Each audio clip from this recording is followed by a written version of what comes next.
Shoutout nga pala kay JJ! Ayun po, namiss na po niyan eh. Namiss niya po si JJ. Hindi siya mamaya. Takyo ka, JJ! Mahal ka pa rin to ni JJ. Pero mahal ka pa rin niya. Ron Adventure. Ron Adventure. Ron Adventure. You only live once, but if you do it right, one is enough.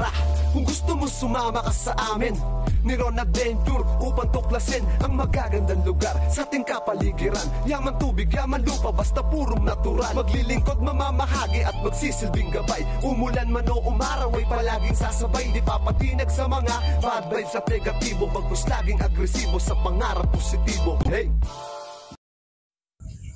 Yun, sa magandang araw na naman sa inyo, Master. Panibagong araw, panibagong vlog na naman tayo. At syempre, panibagong adventure na naman tayo. Walang iba, nandito sa Pure Camp, Maragondon, Cavite. Kung makikita nyo po dito sa pinuntahan kong campsite, ay meron kayo pwedeng paliguan dito sa bandang baba. Pwede naman kayo mamasyal dito sa kabilang side. At ngayon po, ang daming tao po ngayon dito sa Pure Campsite. Tara, puntahan natin sila at kamustahin kung anong kalagayan nila.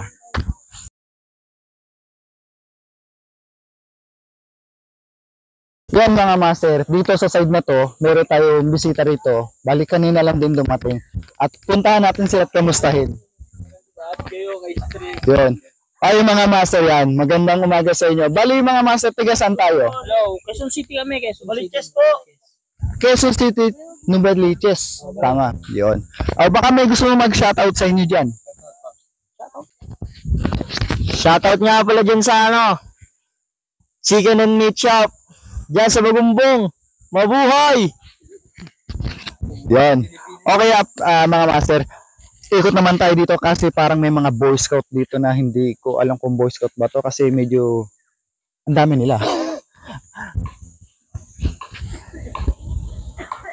Ito yung mga Boy Scout na sinasabi ko na nagtatayo ng tent.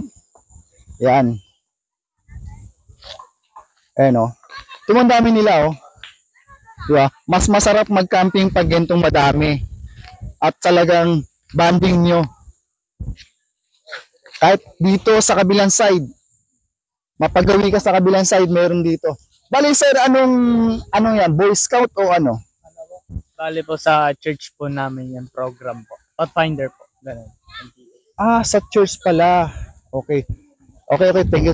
Ano pangalan mo sir? Leo po, Leo. Yan, shoutout kay Kuya Leo. At ikot mo naman tayo dito sa kabilang side.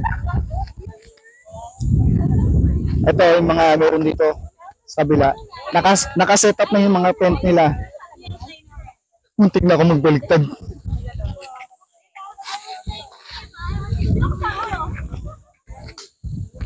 Dito sa kabila, yan, meron din dito. At maaga rin silang dumating. At sa kabilang side naman meron din doon. Okay. At mamaya dadalhin ko kayo doon sa ilog na binabanggit ko para mamaya makita nyo kung gaano kaganda ang ilog dito. Okay? Update na lang nila mamaya. Bye-bye! Yun mga master, at meron tayong interview nyo si Annalyn sa Abot Kamay. Joke lang. Si Annalyn po dito po sa Pure Camp. Sila po yung nangangasiwa dito sa Pure Camp campsite dito po sa Maragondon, Cavite. At nandito na po siya. At ako na lang inaantay. Importante, inaantay. Yun. Magandang umaga po, Ma'am Annalyn. Yan, salamat po sa pag-imbita po sa akin dito. Bali, Ma'am Annalyn, para sa mga viewers natin po dyan sa Facebook at saka sa YouTube, para sa pagkakaalam lang nila po, magkano po ang entrance fee dito sa Pure Camp? Bali, ang entrance po namin is 120 per head. Overnight po yun. Tapos yung open cottage is 200. Tapos yung kubo, sim lang po yun ng 10 na 300 po. 300? Opo. Kung halimbawa naman po, yung mga viewers natin, ay pumunta sila dito, ay nalimutan nila yung kanilang tent. Meron ba ho silang pwedeng arkilahan na tent dito? Meron po, sir. Meron po kaming pinaparkilan ng tent, tsaka po ng hammock. Magkano naman po ang arkilan nila dyan?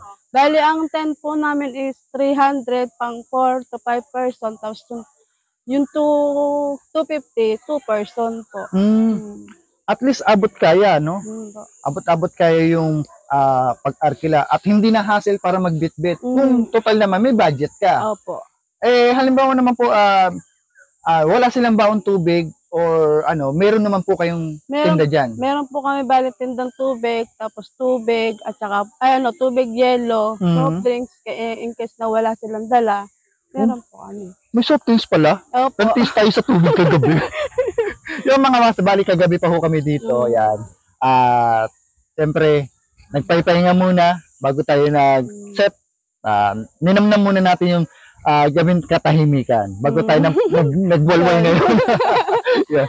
Bali ngayon po, sa dami pong ito, ilan po bali pala na kayang accommodate po dito sa campsite nyo? Bali po, ang kaya ng accommodate po nito is 150 pababa. Mga 130, 150 kaya po. Pero Person po yun? Oo, person. Marami din Opo. po, no? Sa tingin ko, hindi lang po 150, aabot po ng mga Kasi 200. meron pa pong parating. Siguro mga mamaya or bukas. Okay. Opo. Marami pa sila talaga.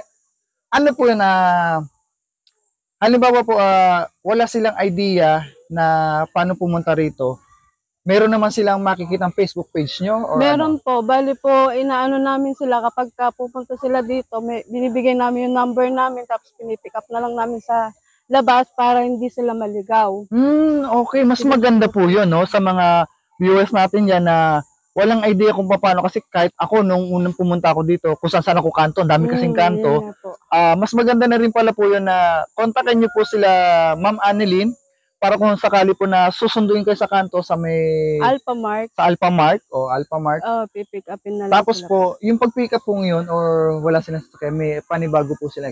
Pagka wala po silang sasakyan, kinuha ko po sila ng tricycle and then sila na yung magbabayad para papunta rito. Sa tricycle na lang para po. kung hindi nila alam, bali susunduin namin sila, kukuha namin sila ng tricycle, papunta rito. Papunta po dito. Opo. Kasi kalimitan iba, naliligaw. Opo. Kaya ang ginagawa ko po, binibigay ko yung number namin para text na lang sila or tawag, susunduin namin sila sa Alphamart. Yun.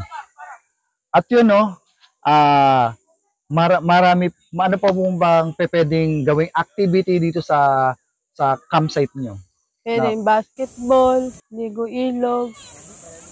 Ewan ko, sila na lang kung anong gusto niya activities na pwede nilang gawin. Pwede. Like kagaya nila. Ito pong Mount Tala po, pwede pa bang akyatin yan, Mount Tala? Ano po, bali yan po yung dinadaanan punta namin ng Bulbok, yung spot na sa taas. Bali, inaano rin po namin yan kapag meron kaming guest na gusto nila na mag-overnight sa Bulbok, ginaguide namin yung tinutour guide pataas. Alam mo naman po, ako po gusto kong pumunta ng Bulbok. Opo. Magkano naman po ang pwede kong ang aking ibabayad? Bali po kasi pagka sa tour guide po, pag day hike po, dati kasi po 100. Ngayon naging 150 po of day hike.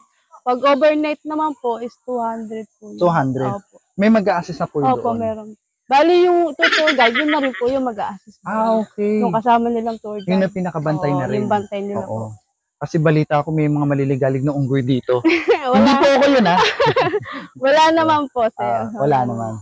Kasi, inanuro sa akin, sabi sa nakuha ko impormasyon, medyo may kalayuan din yung Bulbok, no? Opo, mga 3 to 4, pagbaguan, 3 to 4 hours. Pero pagkasanay na, inaano lang siya ng mga 2 hours o mahigit isang oras.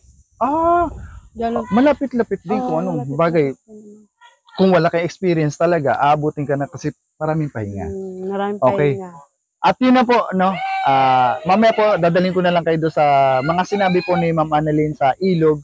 At yung basketball court po na papakita ko rin po sa inyo para makita nyo po kung anong activity ang pwede yung gagawin dito sa Pure Camp. Pure Camp. Yun. Okay, ma'am. Thank you very much po. Maraming salamat po sa pag-imbita. Thank you po. Okay, guys. See you. Bye-bye.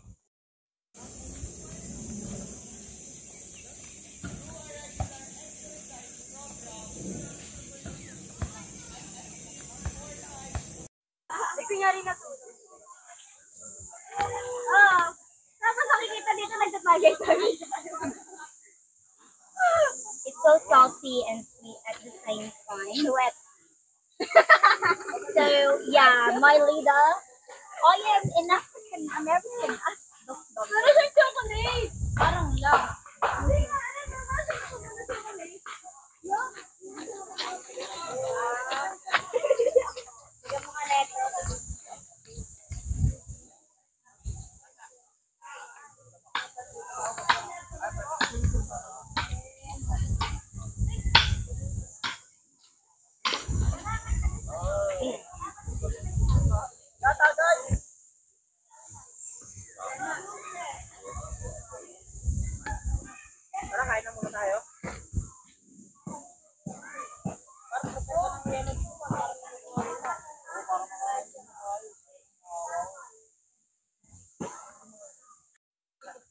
Yung.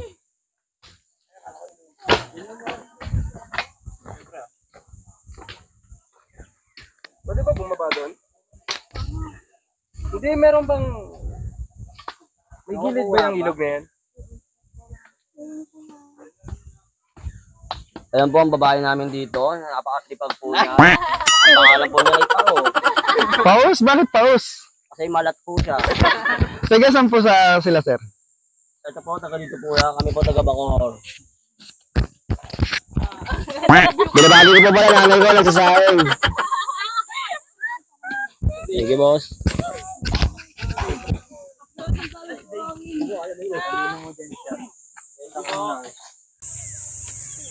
Shoutout nga pala kay James! Ayun po, namimiss na po niyan eh. Namimiss niya po si James. Hindi po siya mamaya. Takyo ka, James! Mahal ka pa rin to ni James. Pero mahal ka pa rin niya.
Hi, vlog!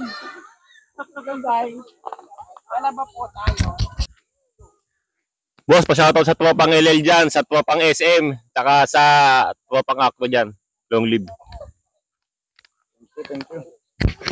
Yan.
Ito yung mga kasama ko. Ayan.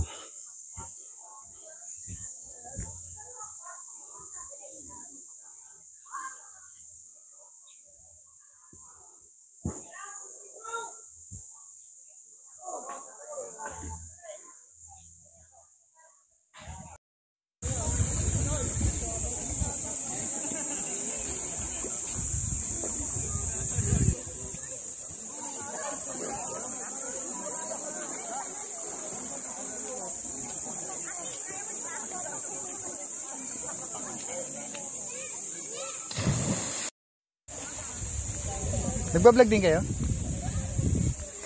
Anong pangalan nyo sa ano? Ronalyn. Yan. Si Ron Adventure.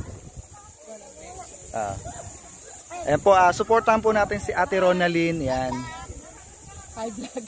Saan po makikita po yung ano nyo po, vlog nyo po? Facebook at YouTube? Facebook. Okay. Yan. Reflex natin yan. Thank you. Ando sa ano sa campsite.